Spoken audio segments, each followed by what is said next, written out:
Standard theory for dental care. Preparation of an infected root canal. Preparation of an infected root canal. Contents. Introduction. 1. Preparation of the surgical field. 2. Removal of infected dentin from the crown. 3. Identification of the root canal orifice. 4. Preparation of the upper portion of the root canal. 5. Penetration.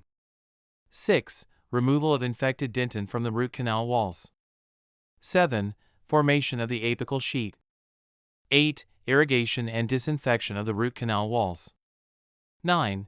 Try-in of the master point. References. Preparation of an infected root canal. Introduction. Preparation of an infected root canal involves removing infected dentin from the root canal walls and shaping the canal to a form suitable for root canal filling. The procedure includes establishing the surgical field, removing infected dentin from the crown, identifying the root canal orifice, shaping the upper portion of the root canal, penetration, removal of infected dentin from the root canal walls, formation of the apical sheet, irrigation and disinfection of the root canal walls, and trial fitting of the master point. The internationally renowned endodontic textbook shown in the photo on the right illustrates the procedures and techniques for standard root canal preparation using hand instruments. In this article, we will explain these standard root canal preparation techniques. 1. Preparation of the surgical field. Some textbooks on endodontics recommend preserving as much coronal dentin as possible to prevent root fractures. However, root canal enlargement while preserving that dentin is a technique that can only be performed by dentists with advanced skills. For general dentists, it must be considered a risky procedure. Since endodontic treatment is a complex and delicate procedure, ensuring an adequate surgical field is the top priority. Securing an appropriate surgical field reduces the risk of various medical complications associated with endodontic treatment. As shown in the photo on the right, removing the upper half of the crown is essential for performing proper root canal preparation. 2. Removal of infected dentin from the crown. As shown in the photo on the right, all infected dental tissue in the crown must be removed before beginning preparation of the infected root canal. The decision to preserve the tooth is based on the condition of the remaining dental tissue after the infected tissue has been removed.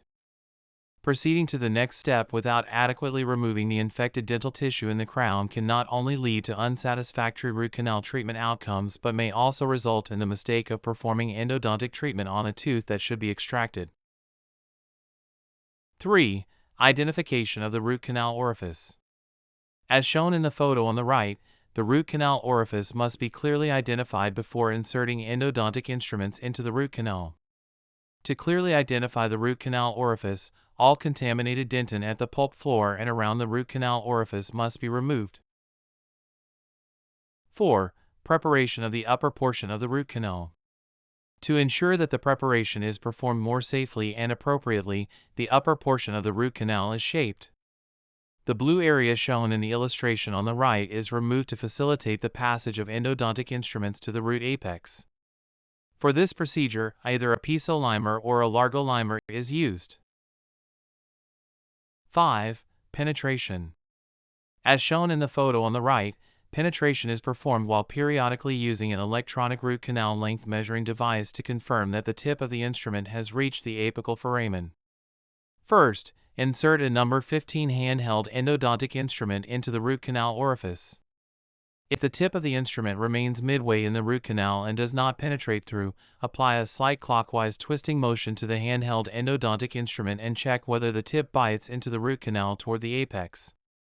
If penetration is confirmed, withdraw the manual endodontic instrument and remove any debris adhering to it. If penetration is not confirmed, insert an instrument with a curved tip into the root canal to locate a perforable opening at the occlusion site. If penetration still does not occur, insert a number 10 instrument to locate a root canal that can be perforated. Using a chemical solution during penetration improves the efficiency of the procedure. However, the use of sodium hypochlorite makes it difficult to measure the root canal length with an electronic root canal length measuring device during penetration. Note: black line on manual endodontic instruments. As shown in the photo on the upper right, hand-operated endodontic instruments currently available on the market have black lines engraved at the 18, 19, 20, and 22 mm marks from the corner of the instrument tip.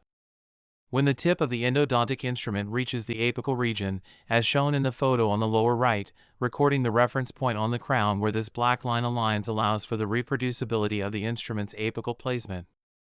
Using these black lines in conjunction with an electronic root canal length measuring device during root canal preparation allows for more precise root canal preparation. 6. Removal of infected dentin from the root canal walls. 1. Removal of infected dentin from the root canal walls is the most critical step in root canal preparation. Even the slightest residual infected dentin on the root canal walls will prevent a favorable outcome in endodontic treatment.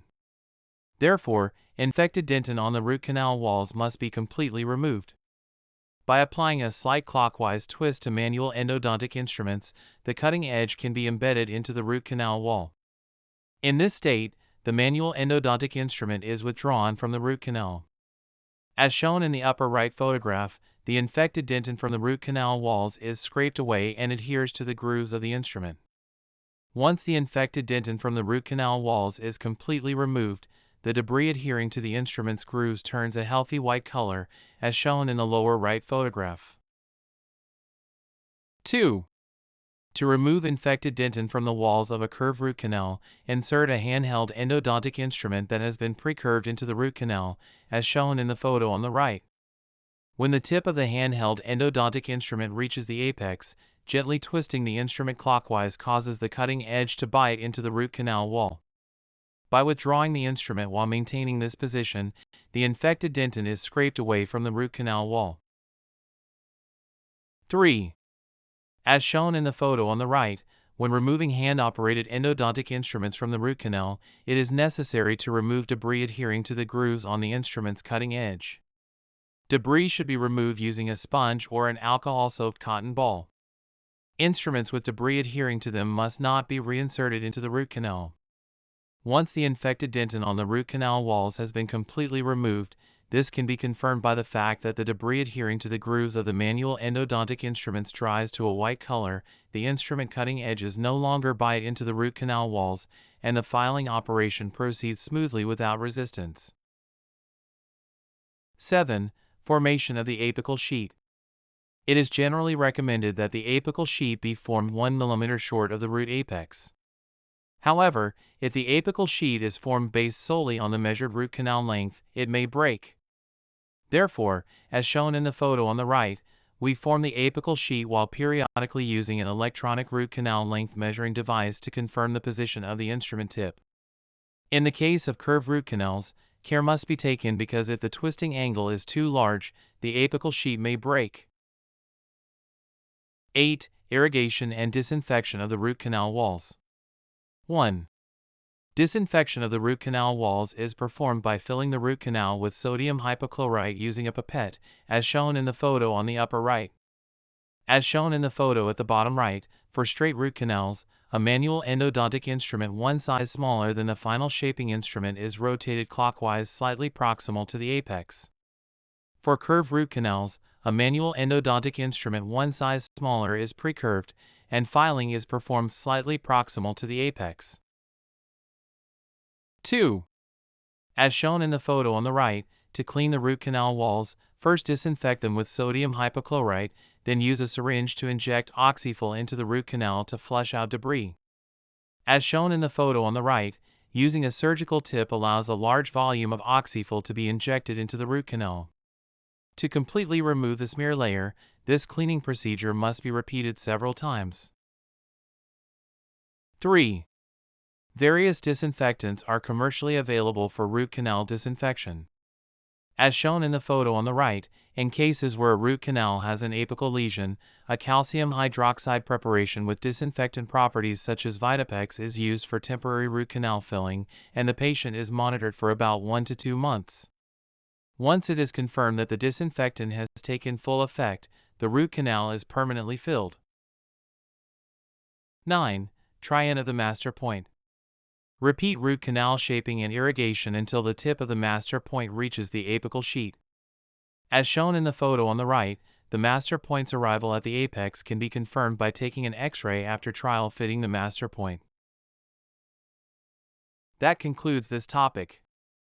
Thank you for your attention.